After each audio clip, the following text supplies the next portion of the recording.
Translation and purport by His Divine Grace Srila A.C. Bhaktivedanta Swami Srila Prabhupada Ki Jai. Since the tree of devotional service is transcendental, every one of its parts can perform the action of all the others. Although a tree is supposed to be immovable, this tree nevertheless moves. Purport. It is our experience in the material world that trees stand in one place. But in the spiritual world, a tree can go from one place to another. Therefore, everything in the spiritual world is called alokika, uncommon or transcendental. Another feature of such a tree is that it can act universally. In the material world, the roots of a tree go deep within the earth to gather food. But in the spiritual world, the twigs, branches and leaves of the upper portion of the tree can act as well as the roots. Okay. Vakyanatamarandasya Gyananjana Shilakaya Chakshu Militamina Tasmai Shri Guruve Namaha Shri Chaitanya Manobishtam Stapitam Yena Bhutale Swayam Rupa Kadamayam Dadati Swapadantikam Vandeham Shri Guru Shri Utapata Kamalam Shri Gurun Vaishnavamscha Shri Rupam Sagrajatam Sagana Raghunatam Vitam Twamsi Jivam Sadvaitam Savadutam Purjana Sahitam Krishna Chaitanya Devam Shri Radha Krishna Padan Sahagana Lalita Shri Vishakam Vitamscha Hey Krishna Karuna Sindhu Dina Bandhu Jagatpate Gopesha Gopika Kanta Radha Kanta Namostate Tapta Kanchana Gaurangi Radhe Vrindavaneshwari Vrishabhanu Sutadevi Pranamami Hari Priye Vancha kalpatarubhyascha kripa sindhu bhyevacha patitanam pavanebhyo vaishnavebhyo namo namaha Shri Krishna Chaitanya Prabhu Nityananda Shri Advaita Gadadhara Shri Vasadi Gaura Bhaktavinda Hare Krishna Krishna Krishna Hare Hare Hare Rama Rama Rama Hare Hare. So please repeat after me. Since the tree of devotional service is transcendental, every one of its parts can perform the action of all the others. Although a tree is supposed to be immovable, this tree nevertheless moves. Okay, so this section of Adi Lila, chapter 9, is where we hear Lord Chaitanya speaking about devotional service. And he's giving this figurative understanding of devotional service as a tree. This is something that's also mentioned in the commentary by Bhaktivinoda Thakur on this place in Chaitanya Charitamrita. This tree of devotional service is the metaphor for the burning desire within the heart of Lord Chaitanya to see that the living entities in the material world are delivered. So, when the Lord has a desire, that desire is an actual fact. But the Lord, being completely pure and selfless, not only does He arrange something which is specifically for the deliverance of all living entities, but He also has this tendency to want to give the credit to someone else. So, the Krishna consciousness movement is that facility arranged by Lord Chaitanya, and at the same time, through this desire of the Lord, He arranges for different instruments to be used to fulfill His desires. Therefore, from the internal view of the devotee, it is completely the Lord's arrangement. But from the external view of the world, the devotee is also being glorified. Thus we have the International Society for Krishna Consciousness, which is therefore an extension of Lord Chaitanya's own pastimes. But that pastime is enacted through certain mediums. First of all, we have the medium of the founder Acharya, Srila Prabhupada. And then through Srila Prabhupada, in emulation of the Lord's own qualities own mood, Srila Prabhupada also allows his own followers to be used as mediums for the deliverance of the entire world. Deliverance requires power.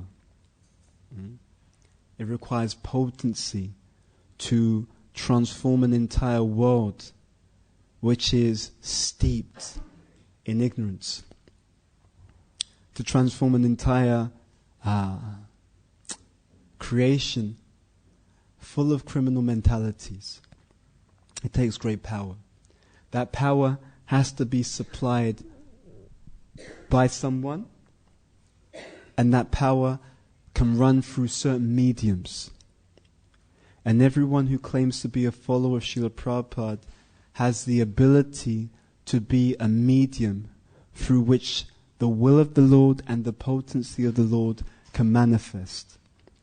And in one sense, our entire process of devotional service is simply a process of removing the blocks through which the potency of the Lord can come through, so we can become mediums of the miracle.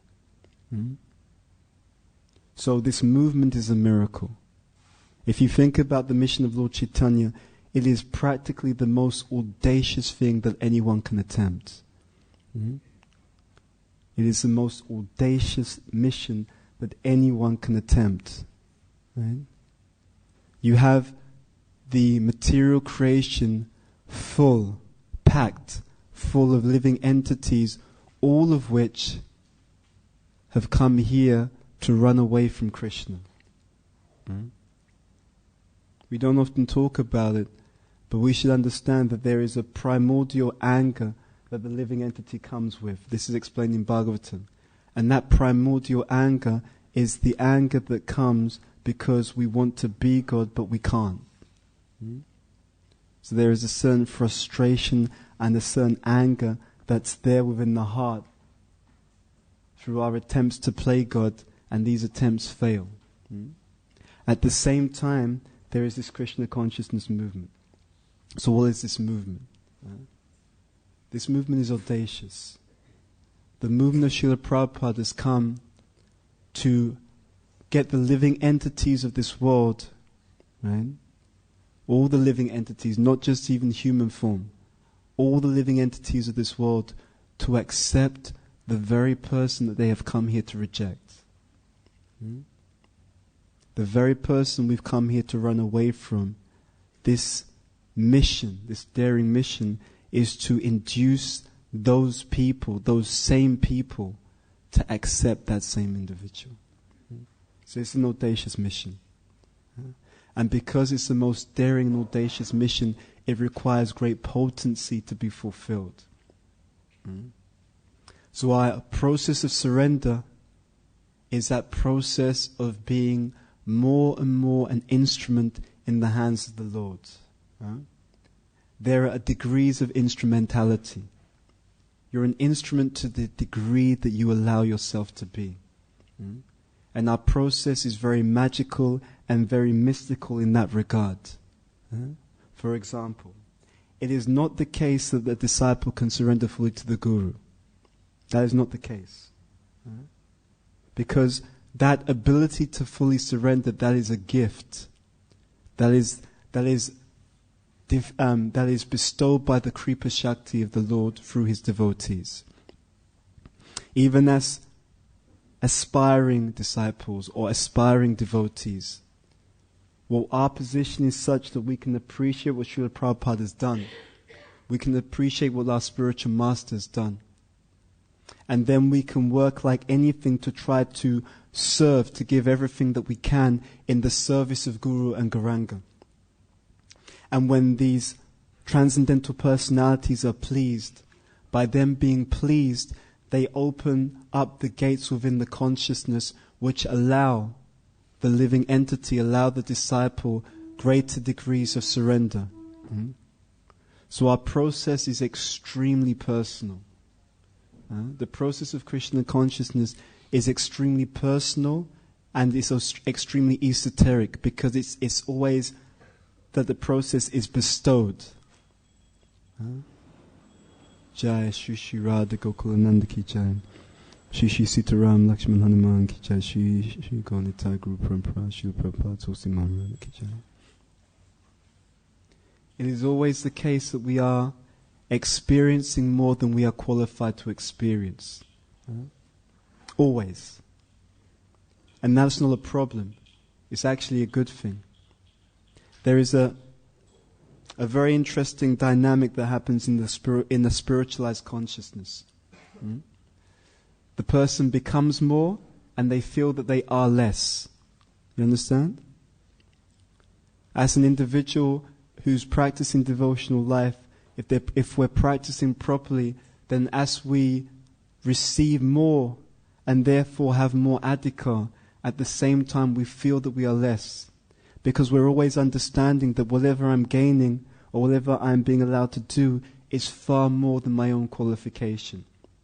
And in that mood, our gratitude increases, our ability to serve more increases, because the devotee is not relying on their own strength.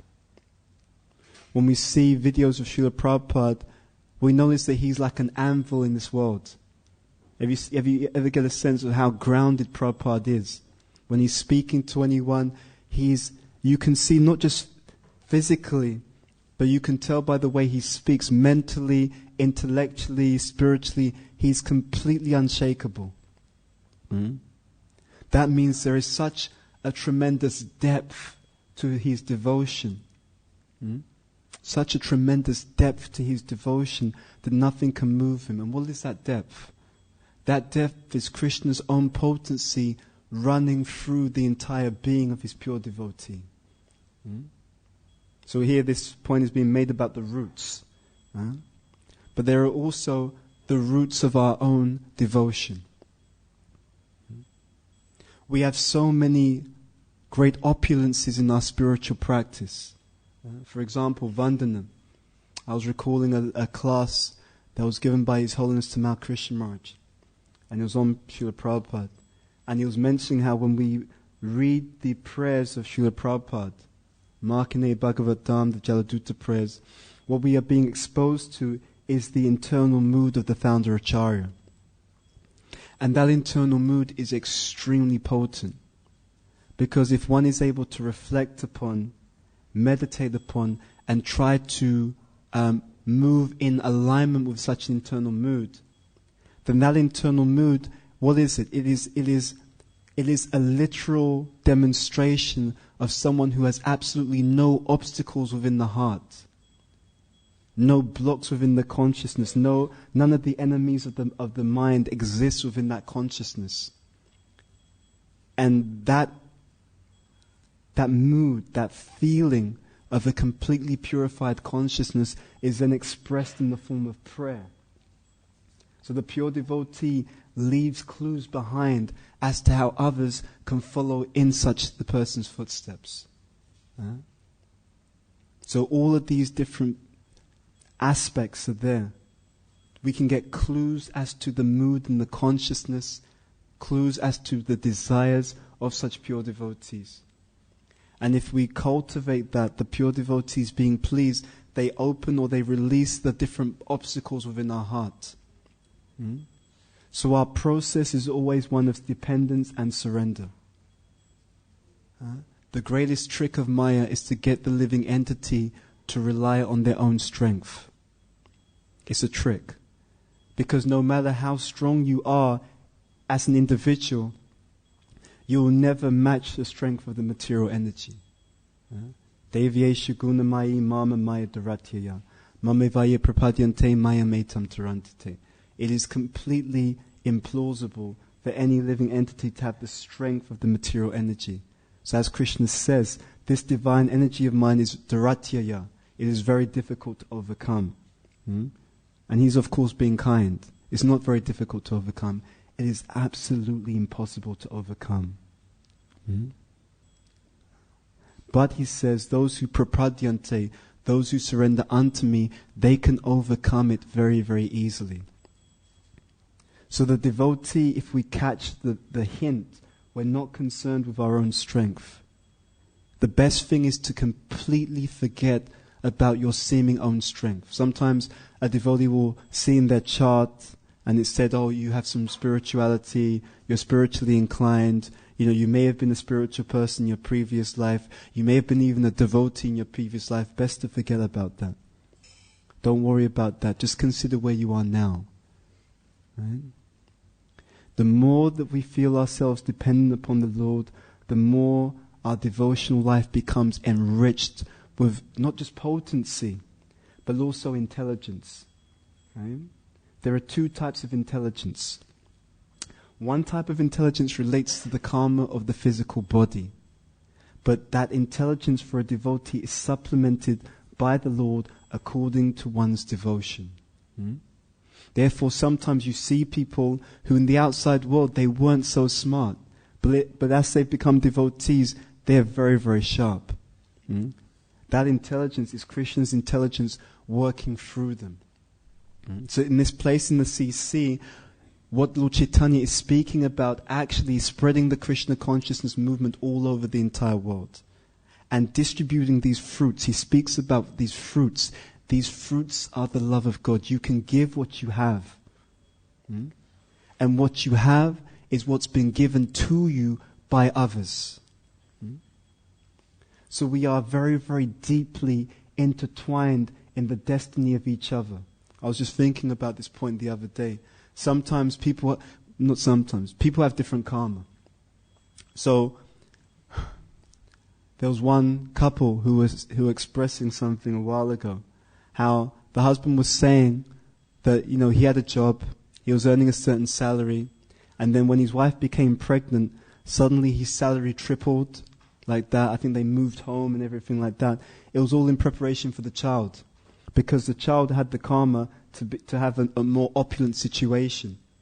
So when the child was on its way, then everything was arranged to adjust according to the karma of the soul that was about to enter into that family. So even as devotees, because to the extent that we surrender, to that extent you're above your material karma. To that extent.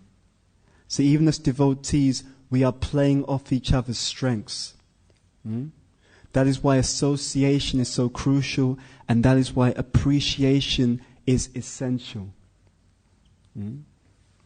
We simply, and in this pastime, further on, Lord Chaitanya will express that kind of mood that he can't deliver the world by himself. Of course he can. He is a Supreme Personality of Godhead. But he is demonstrating the position of a devotee. So what he says and the mood that he gives is meant to be instructive. There's this emphasis, or this book, about Srila Prabhupada as a founder Acharya.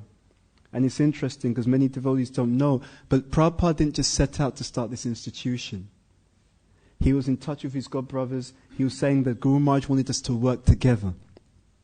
So why don't we work together to see what we can do to fulfill his desire? It was only when it didn't work out, after repeated attempts. Right? And just bear in mind, here we're dealing with Nitya Siddha Vaishnavas. Right? So this is a personality who's coming from the spiritual world. He has been bestowed with all potency to deliver the entire world. But he follows strictly the orders of his spiritual master. And in a very, very humble mood, he's approaching his other God family. The Guru Maharaj wanted us to work together, to spread this mission for his pleasure. For his pleasure. Sometimes your Guru gives you an instruction and you like the instruction. Right? Because it's what you wanted to do anyway. And Guru Maharaj is obviously a Paramahamsa because he's worked out exactly what your mission is on this planet. Right? Because it's something that you enjoy doing. It's not the same potency. The full potency is you do what your Guru said for his pleasure. That's selfless. It's what Guru Maharaj wants for the pleasure of the spiritual master who's making this offering to our founder Acharya. And so Prabhupada approaches in that particular mood. So one of our biggest obstacles, because of the impressions, the samskars that we are constantly receiving from the material world, one of the biggest obstacles is cooperation. What happens when you take a branch away from the tree? What happens when you take anything away from the tree? To the extent that it's away from the tree, to that extent it dies. You understand? Whatever you remove from the tree dies. So our life, our vitality, our spiritual vitality is directly related to just how intimately connected we are to the tree. And that means how intimately we cooperate with each other. And cooperation is difficult. And every single one of us are going to be tested. Deeply tested in our desires to cooperate. And sometimes you may even want to break away from the tree. This is a test by the material energy to see how much you actually want to be Krishna's servant. Actually, I take it back. We don't want to be Krishna's servant. We want to be the servants of Lord Chaitanya. So in spiritual life, it's always exciting because Krishna will do things through you. You are the instrument. But how much of an instrument, that is a decision that every single devotee is making moment by moment through every single word, thought and deed that we perform. That is the degree to which you are signaling to the Lord how much you are ready to be used as an instrument. And as an instrument, these fruits also include the miracles that you will experience as an instrument. Sometimes you see that devotees are struggling in their spiritual life. That is not necessarily a problem. We think that when we ask for mercy, that therefore it should just come internally. Right? Someone may pray for strength, for spiritual strength. Yeah? And Krishna will give you spiritual strength by giving you an obstacle which will force you to work so hard to overcome that obstacle that you become very strong. Someone may pray to the Lord, please help me to surrender. And then Krishna may take away all the things that they're attached to give them exactly what they require, exactly what they're asking for. In fact, the irony of our lives, whether you're materialistic or spiritual, is that you've only ever been given whatever you've requested. But there are two qualities of request. There is a quality of request in knowledge, and there's a quality of request in ignorance. And this should be the divide between the materialistic people and the spiritual people. But to be honest with you, it's not, which is unfortunate. Let me explain what I mean. The quality of the request in ignorance is like the materialistic person. The materialistic person, they're like a person who goes into the restaurant, they order something for the menu, they don't even look at the price. Okay? They've just ordered. They're so fixated on the enjoying spirit that all they see is what they're going to enjoy. Practically, it's forgotten that there's also a price to that particular item. So when the price tag hits them later on, they're completely shocked. But the price tag was always there. Now, it should be the case that the devotees, they are aware of the price. It should be the case. But to the extent that we don't understand what we're doing, right? To the extent that we're not following in knowledge, to the extent that our devotional service isn't in goodness or is not transcendental, to that extent you do something and then you're also shocked because you didn't understand what you were asking for. So there's a richness in being an instrument, and there's a richness in understanding and appreciating what's actually going on. Every time we're engaging in this devotional service, the living entity is becoming spiritualized. And we are removing so many of the obstacles which should have happened to us. But it's a very, very delicate and personal process. And also spiritual life, for many of us, at different times, it will also be a very painful process. So don't be surprised about that. This is why it's different this is the difference between being a religious and being spiritual or transcendental. The religious person, doesn't necessarily want to surrender. They just want to accept that there's a God and they do their own thing. You notice that, right? So we believe in God and there's no surrender because now I believe in Him, that's fine. That's as far as it goes. And because I believe in Him, I feel also very good about myself and superior. And in fact, I will also go and ask Him for different things. So they turn up at the church or whatever place of worship with a shopping list. Okay? Father, give me my daily bread. Right? Or I want some toast. I want this, I want that. So many things on the shopping list. But you see, the difference in Krishna consciousness is not just believing in God. It's not believing in the Supreme Person. Okay, now that you understand that He exists, what are the activities? What is the relationship? How are we going to surrender to His desire? His desire. We are so full of fear in this world that when we hear surrender, no one wants to do it. Because we don't really believe that if I surrender to this person, that He is actually going to take care of me. Yeah? Isn't it? We find it hard to accept that He really knows what's best for me, and if I surrender to Him, He's going to really take care of me. He's going to do what's actually best. So there is so much fear in the consciousness. That is why Krishna sends Guru. He sends Guru so we can render some service. The Guru is going to take this devotional service of the living entity, even though the devotional service is of low quality. And the Guru is going to purify that service and then offer that to the Lord. So the Guru is our medium. He is like the door through which we are rendering service. We are bringing things out towards the Lord. But we have to surrender. If you don't surrender more deeply, you'll find that at some point your spiritual life will become dry. It will be dry because the deep experiences that Krishna wants to give to you, you're refusing to allow into your life. This is a reality. To the extent that we don't surrender, to that extent we're saying to the Lord, please do not use me as an instrument. I don't trust you, so I'm going to keep you at a distance, right? And I will do my own thing. But that so-called own thing will never get you back home, back to Godhead. And even it will never take one into higher levels of consciousness. We were explaining in a class yesterday that you see there are different degrees of surrender that are required as you practice spiritual life. So when you begin spiritual life, it's like someone walking and there's, like you have a wall, right? But normally the wall is from the foundation up. But our spiritual life, it is like the walls hanging down from the sky. You have a wall, it hangs down but just above your head. So you want to get past the wall, you just walk. Okay?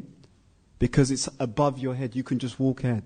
Next time in your spiritual life, as you move forward, the wall hangs down slightly more. Okay? It's just below your height. So what do you do to get past the wall? You have to duck. You have to bow down slightly. You carry on in spiritual life, the wall hangs down more. And it comes to a point where the wall is so far down, you have to crawl under. Right? And at a certain point, the wall is so far down, there's no question of going under. You simply lie down, you pay obeisances, and you beg that whoever is on the other side of the wall, but I just can't go any further. Huh? You just beg, you just lie down, and you recognize there's nothing else I can do now.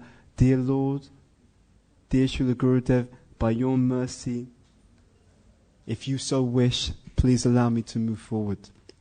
Because without your mercy, there is absolutely nothing else that I can do. Huh? So therefore the devotees at Bhava Bhakti cry. Because there is that implicit understanding that your effort's going to do nothing. Your effort will do absolutely nothing, save the effort to simply beg for that mercy to take us forward in our spiritual life. So what happens for many of us is we are cheated or tricked by Maya. Our effort is misdirected. You could use your effort to surrender, but you use your effort to think that you are the doer. Prakriti kriyamana nigune kamani savasya. Ahankar vimudatma kata hamiti manyate. We consider ourselves a doer, and therefore you get less for more. More effort, but wrongly directed, therefore you move forward less. And then you may even start wondering, does this process work? Because our process is extremely subtle and personal. Extremely subtle and personal. You have to look and see the devotees that you serve with. You have to try and understand how special these people are. You must try and understand how special these people are. And it's not something that you do when the emergency comes. If it's not cultivated every day, all day, the appreciation for Vaishnavas, you will have trouble. Because one cannot have the mercy of Krishna and surrender to Krishna without mercy of Guru. And one cannot have mercy of the spiritual master, one cannot have love for the spiritual master without having sincere love and appreciation for the Vaishnavas.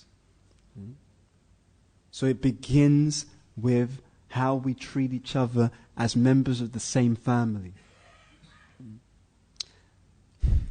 This is one of the reasons why Shastra is so important. Because when you look at things, you never see things as they are by the naked vision. Pratyaksha is okay. Direct perception is okay as long as it does not contradict and ideally is in line with Shabda Brahma. Right? So direct perception is okay if it's aligned with the authoritative Shastra. So to give an example, sometimes, and we probably all had this experience, you meet someone and they're not a devotee and they are nicer than people that you associate with as devotees. I always hear, sometimes you meet someone, and they're not devotee, and they're nicer, they behave more nicer than the devotees. It's very interesting. So you may look at them in isolation, and it's true. It's true. Some people who are not practicing Krishna consciousness, externally, they have nicer quality, they have more manners than some other devotees, right? But you're not seeing the full vision. You see, the personality an individual manifests is not simply just what they are showing. Anyone and everyone's personality in the conditioned state is also due to the activities they perform. Because when you perform activities, it gives outlets for certain energies that you have. Right? So for example, there was one famous boxer, this was many years ago in the UK, and when he retired from boxing, when he was boxing, he was the gentle giant, this and that. But when he retired from boxing, there was a news article about how he started physically beating his wife. And I was considering, it's interesting. So this person has a certain nature. Because that nature hasn't been channeled in a healthy way, therefore you see it come out in very, very horrific ways. So sometimes when you see materialistic people, what you have to understand is they have also so many outlets for sense gratification. So therefore, what you're seeing of their personality is also based on them using those outlets. You got your nice guy, who every night has a cup of whiskey, a glass of whiskey to just keep him so-called sane. Okay? But if they didn't have those outlets, in many cases you would see a completely different type of behavior. Imagine if tomorrow there was no soap operas. Think about it. Right? Seriously. Think about it. If there was no TV, radio, people were using these things in order to try and numb the pain. Because of how much they are confused about life, how frustrated they are. Imagine that. No pubs. Think about it. Right? Even when you see that the employment goes down in a society, you find there's more civil unrest, more riots. So if you take away certain materialistic channels for people, their personality will change. That's why it's considered that those things are not deeply rooted to the soul. Then you have the devotees who've given up so much sense gratification. And they're trying to be so austere for want of some higher goal. So it's not the same thing. It's a very, very special type of endeavor, even if they're not perfect yet. They may not be perfect yet, but they will be perfect. So when Prabhupada was asked, how many pure devotees are there on this planet? Prabhupada said, how many devotees are there in ISKCON? He said, as many devotees as there are in this movement, there are at least that many pure devotees on this planet. At least pure in motive. And this brings us to one last point before we take questions, so I don't want to go over time. It's a very serious responsibility to be a devotee. It means that every single one of us has the responsibility to act in such a way that we maximally inspire and infuse each other in this mission. If you want to pull a smile on the face of the founder Acharya, then try to be an instrument of encouragement to the devotees. Even a kind word, some kind of offering of encouragement, it goes a long way. Try to be an instrument of encouragement and empowerment to each other as devotees, because what you give is going to be what you receive. I'm not sure how this will go down, but I'm going to say it anyway. Sometimes we had this emphasis on this care facility, and it's good. It's good. But be very clear, when we talk about care facility, it doesn't mean that everyone should care for me. Okay? Do you understand what I'm trying to say? The emphasis isn't that the devotees need to have a care facility because everyone should care for me. I didn't receive some care. It's a big problem. No, it means that our vision should be, how can I care for others? If every single one of us are focused on giving, then what you give is actually what you're going to receive. Try and understand this. There are many of us, sometimes when we need help, then Krishna will find some way to remind us, you've been practicing for how long? How long have you been practicing Krishna consciousness? I remember last year, this devotee was in real difficulty. I sent this devotee to you to help them, and you had absolutely no time. You just couldn't care less. Another time in your spiritual life, this other devotee was struggling. I sent them to you so that you could give them some assistance and support. You did nothing. And I wanted you to understand what it feels like. What it feels like when I send people to you to look after and you do nothing for them. I wanted you to understand. So even though I'm looking after you in so many ways, now you need help. I want you to understand what it's like. You understand the difference? We will have a care system when we all take responsibility to reach out to others. The emphasis is that it's my duty to help others, because that is the mood and the orientation of a servant. Do you understand? The mood and orientation of the servant is to give. And at the same time, when you do that, you become blessed unlimitedly. Because what you give is reciprocated with by the Supreme Personality of Godhead to unlimited extents. Now, at the same time, where we are needed, we should be honest. That's not a problem. But whenever and to whatever extent that you can, you should try to serve others. You understand the point? The emphasis is on what I can give, not what I can take. Right? That's the emphasis. How can I serve others? How can I give to others? Cultivate that mood while being balanced and taking care of your spiritual life properly, intelligently. Don't be sentimental. Right? In the name of being Krishna conscious, don't be sentimental. Try to develop a very balanced consciousness so that you can make it through and that you can also help others. Because to be honest, to help others also requires some adhikar. You understand the point? It's not that you know nothing, practically have no spiritual strength, but you're going to help others. It's a very personal thing. Prabhupada, why is it that he's able to help the entire world? Actually, the entire universe. Because he has taken shelter of the lotus feet of the Lord. Therefore, the Lord's own potency is working through him. It's not a sentiment. It's not something touchy-feely. Right? You want to save other people, right? But you're too lazy to learn medicine. Right? But it's okay. I really care about people, so they need to have an operation. Don't worry. We'll work it out. I really care. But do you know medicine? No, you're probably going to kill the individual. Yeah? It's not a sentiment. If we really care, we will do the work that is necessary to provide actual support. And essentially that means that you also take shelter. You take shelter, you become strong so that you can then allow others or assist others in also doing the same thing that you have done. Does that make sense? Right? So therefore, Krishna consciousness isn't cheap. It's not a sentiment.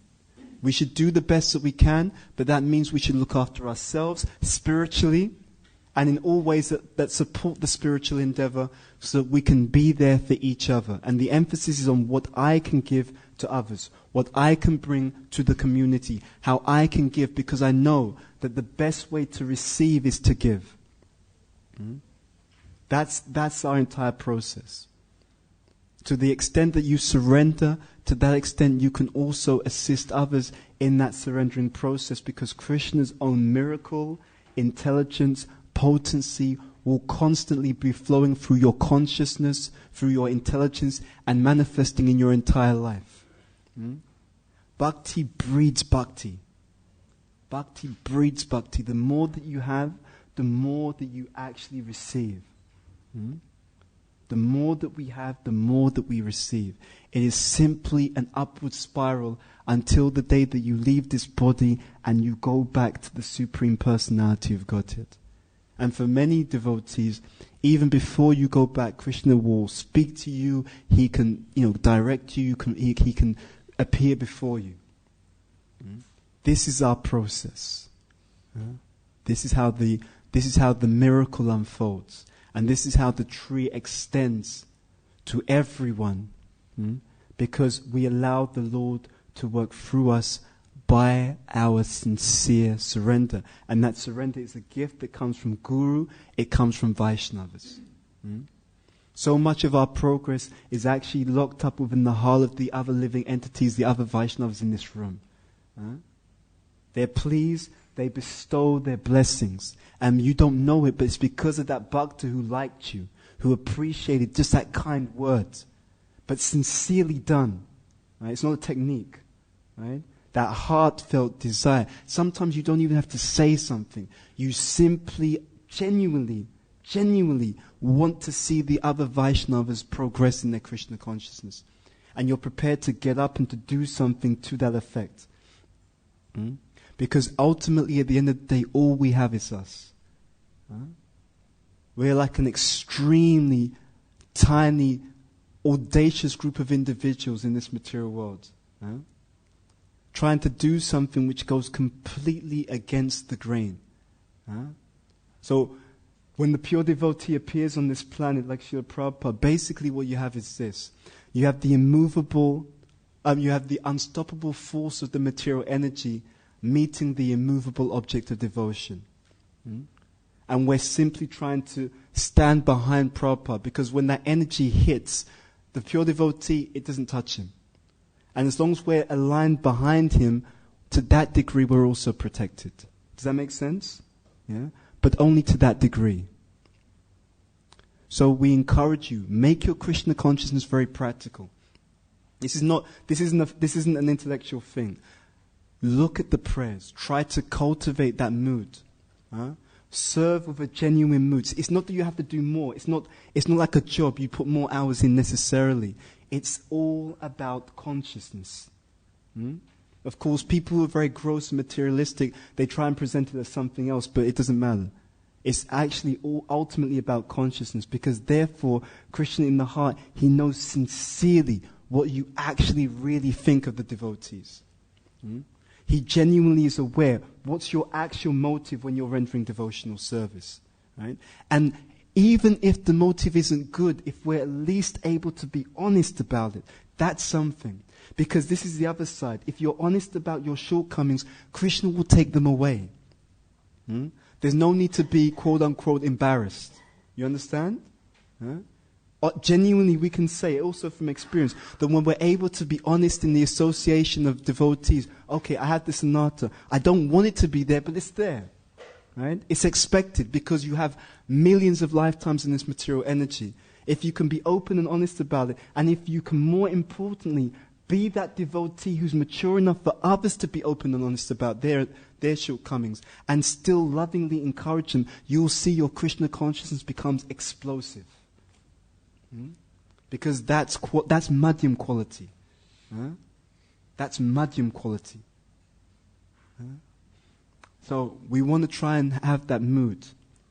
Be very open-hearted, be very genuine, be very heartfelt in our desire to help our family members move forward. It's not. It is a competition, but it's a competition in the inverse sense. The more the devotees progress, the more you progress. The more you try to be number one, the more you go to the back of the queue. You see how it works? It works. That's the only way. The only way up is down. That in a nutshell is how the entire movement and the potency of Krishna consciousness works. The only way up is down. The more you go down, the more you go down, but Krishna's hands are there. You bow down, you're bowing down and he's lifting you up. In fact, you're bowing down on his hands. Right? So you're making full dandavats, but you don't realize you're making full dandavats. You do feel low, but actually you're ascending at the same time because you're in his hands. And even this principle of faith, because we don't trust Krishna and we do hate Krishna, and you should be no illusion about that. We do have envy of Krishna, right?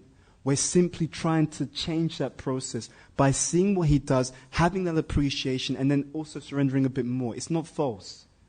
You just have to be honest, right? Because if you envy anyone in this world, be under no illusion that means that you're not ready to go back home, back to Godhead.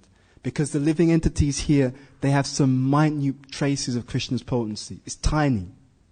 So we have trouble with that devotee who leads the kirtan really nicely, right? Or that devotee who plays the mridanga just a bit too well, right? Then be under no illusion. Then it's not Goloka Vrindavan time. Okay? It's still, as Prabhupada says, work now, samadhi much, much, much later. Okay. So, because we're going over time, we'll stop there and see what questions they have. Shri Chaitanya Charitamrita ki jai. Srila Prabhupada ki jai. Janitai Gaur Premanandi. Hari Hari Bol. Questions or comments, please?